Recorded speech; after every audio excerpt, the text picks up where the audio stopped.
Hello, I'm Full Paragon, and today, instead of my usual guide videos, I'm just going to be showing some gameplay footage. I am a bit of a time crunch, so I don't have time to make all the nice graphics today, but I will be showing you three teams. The first team I will show is this welfare team.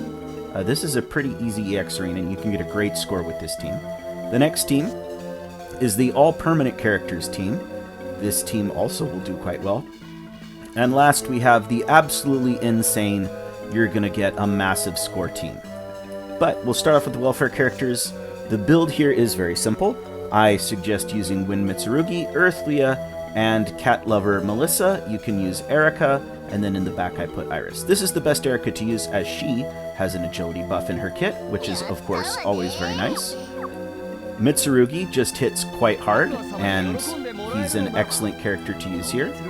Leah has great buffs in her ultimate, and she also has an attack down, or excuse me, defense down. Melissa has the attack down, and this is just a really solid Melissa, so I picked them to use here. So we will go ahead and start the training. I'm using Chomusuke and an attack assist.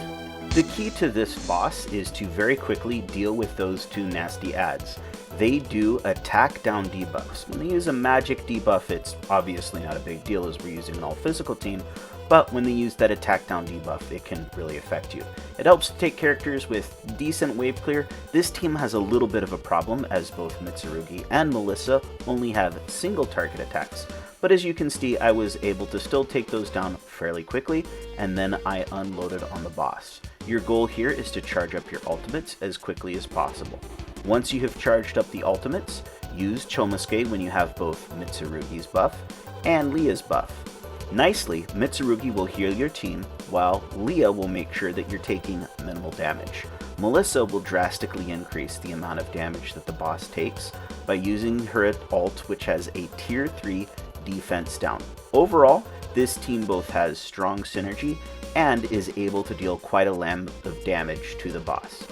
As you will see, I didn't lose anyone this run thanks to those big defense buffs. But even if you do, don't worry about it too much, you'll still be able to get quite a high score. So as you see there, my final score was just over 238,000, which resulted in a score of over 3 million. But that was just the welfare team. Okay, now we have the all-permanent 4-star team. This team is still quite excellent. I chose Kenpo Leah. Another choice here is actually School Leah.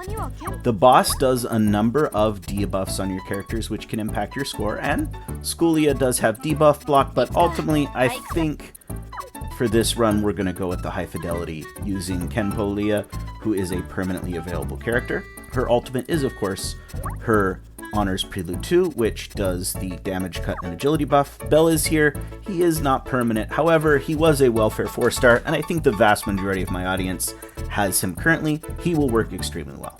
Winter Mitsurugi is just the best Mitsurugi. That agility buff helps you get off your buffs even faster. And of course, Kenpo Erica has a nice tier 3 attack buff, along with a tier 2 self-agility buff, which Iris also has. That tier 2 self-agility buff is absolutely fantastic.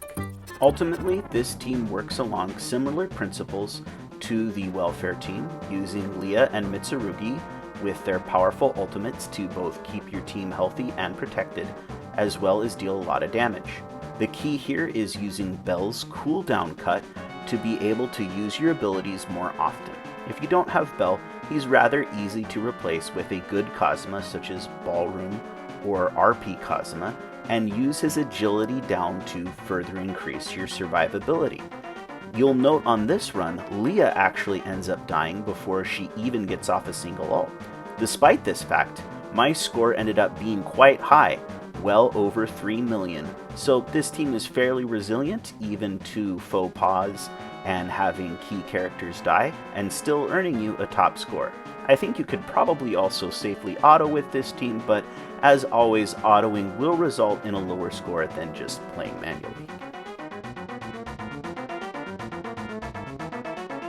And last but certainly not least, we have what I consider to be the A team. While the other two teams got excellent scores, it is really hard to match the sheer power that Aiz has. She's just the most damage for a physical character. Danmachi Aqua is also insane with gauge up and a tier 3 attack buff for the team. Kazuma is there to help me survive by slowing the boss down, and he just also deals a lot of damage. Then I have Winter Mitsurugi and Swimsuit Iris in the back. They will all work quite well. This time I'm going with a Luna assist, as I think I have pretty good uptime on my buffs, and I'm more concerned about keeping my front line healthy.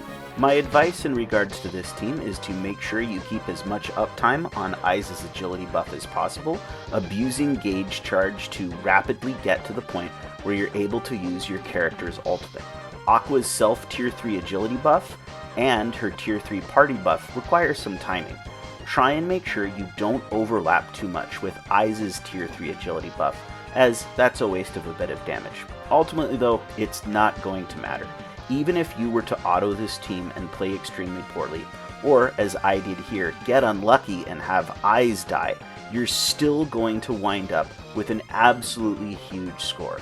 It wouldn't surprise me to see people scoring 5 or even 6 million. For myself on this run, I was only able to score over 2 million, but I think if Eyes had stayed alive for the full run, that number would have been even higher.